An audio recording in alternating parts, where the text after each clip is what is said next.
Russia నుంచి చమురు కొనుగోలు తగ్గించుకోవాలని భారత్పై ఒత్తిడి తెస్తున్న అమెరికా దానికి ప్రత్యామ్నాయంగా వెనుజువెలా చమురును విక్రయించడానికి సిద్ధమవుతున్నట్లుగా తెలుస్తోంది. అమెరికా నియంత్రణలో ఉన్న కొత్త చట్టం కింద భారత్కు చమురును విక్రయించేందుకు చర్యలు తీసుకుంటున్నట్లు అమెరికా ఇంధన శాఖ కార్యదర్శి క్రిస్టోఫర్ రైట్ తెలిపారు. ఇటీవల వెనుజువెలాపై భారీ ఆపరేషన్ చేపట్టి ఆ దేశాన్ని తమ ఆధీనంలోకి తీసుకున్న అమెరికా ఇప్పుడు చమురు నిల్వలపై పట్టు సాధించేందుకు ప్రణాళికలు రచిస్తోంది. ఈ నేపథ్యంలోనే వెనుజువెలా వద్ద 30 నుంచి 50 మిలియన్ బ్యారెళ్ల చమురును ప్రపంచవ్యాప్తంగా విక్రయించాలని అమెరికా యోచిస్తోంది. దీని విలువ సుమారు $2 బిలియన్ ఉంటుందని అంచనా. అందులో భాగంగా వెనుజువెలా చమురును భారత్కు అమ్మడానికి అమెరికా సిద్ధంగా ఉందని క్రిస్టోఫర్ రైట్ తెలిపారు.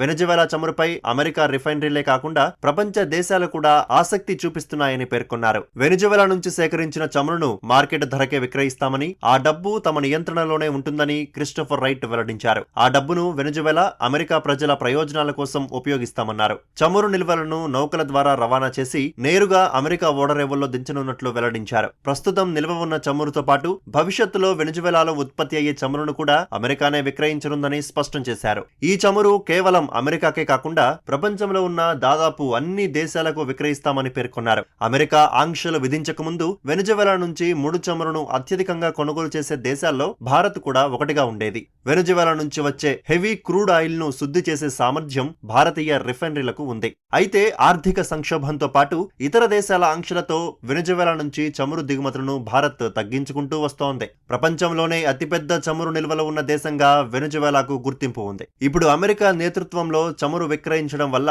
అంతర్జాతీయ మార్కెట్లో ధరలు స్థిరపడటంతో పాటు భారత్ వంటి దేశాలకు ఇంధన భద్రత లభిస్తుందని విశ్లేషకులు భావిస్తున్నారు.